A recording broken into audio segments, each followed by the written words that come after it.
Terima kasih Anda masih bersama Fakta 62. Berbisnis untuk dapat cuan tak terhalang dengan batas usia.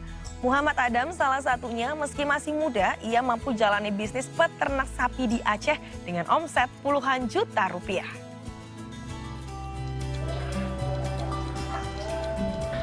Mau dapat cuan, gak bisa dimiliki secara instan, namun harus berusaha dan berkarya. Seperti yang dilakukan Muhammad Adam, warga desa Bakdilip, Kecamatan Montasik, Aceh Besar. Di usianya yang masih 23 tahun ini, ia mampu jalani bisnisnya menjadi peternak sapi. Meski masih tergolong muda, ia mau belajar dan berkarya untuk hasilkan manfaat untuk orang banyak. Setelah pulang kuliah, ia selalu mengurus sapi-sapinya dalam kandang dengan sistem intensif. Tiba di kandang, Adam langsung mengambil arit untuk memotong rumput gajah yang ia tanam sendiri. Dengan campuran bahan lainnya, ia pun terjun langsung untuk memberi pakan sapi-sapinya. Hal tersebut sudah ia lakoni sejak di bangku SMA. Dengan kegigihannya, kini sapi yang ia kembangkan telah mencapai 14 ekor. Setelah saya pulang dari sekolah, jadi saya ikut bantu orang tua untuk membantu mengurusi sapi beliau.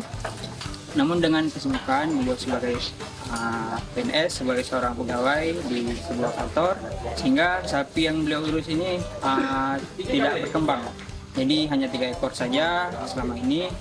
Lalu kemudian setelah saya belajar, sapi itu kenapa harus dipelihara, kenapa kita tidak coba bisniskan.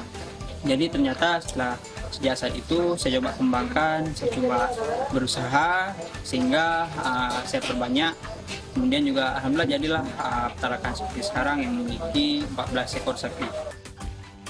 Tak hanya ternak sapi, Adam juga mengembangkan bisnis pupuk organik dan biogas dari kotoran sapi. Bahkan hasil pupuk ini ia pasarkan ke petani-petani di Aceh Besar.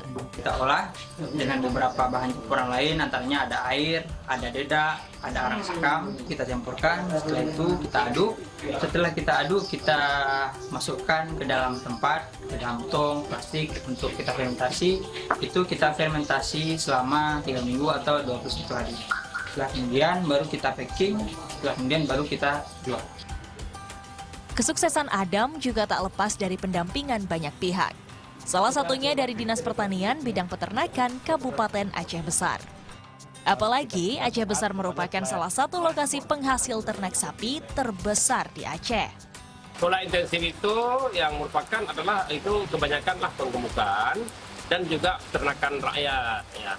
Nah itu. Jadi dalam hal itu, dalam pembinaan kita sangat memudahkan adalah yang intensif, mudah kita rawat, mudah kita ribakan, mudah kita koordinasi, tetapi semua pola itu adalah punya kelebihan tersendiri di masyarakat. Pantauan dan pendampingan terus dilakukan, terutama dari ancaman berbagai penyakit menular pada sapi. Hal ini rutin dilakukan untuk menghasilkan sapi yang sehat dan berkualitas. Memeriksa langsung ke lapangan, jadi kami langsung memberikan tergantung dengan gejala yang terjadi dalam bentuk vitamin ataupun antibiotik. Ada juga sapi-sapi yang kekurusan perlu diberikan obat cacing agar sapi tersebut menjadi sehat kembali. Dan ternak-ternak yang sehat pun dijaga kondisi tubuhnya baik dengan cara divaksin agar kekebalan tubuhnya lebih meningkat lagi. Aceh Besar merupakan populasi sapi terbanyak untuk Aceh yang mencapai 82.000 ekor. Sementara itu ada 3 pola peternakan yang digunakan secara kebiasaan oleh masyarakat. Di antaranya ekstensif, semi-intensif, dan intensif. Perjuangan bisnis Adam patut jadi contoh bagi generasi milenial saat ini untuk terus jadi inspirasi. Hairu melaporkan untuk NET. Fakta tadi menutup kebersamaan kita di Fakta 62 Rabu pagi ini. Saya Jana Demira, selamat beraktivitas dan sampai jumpa.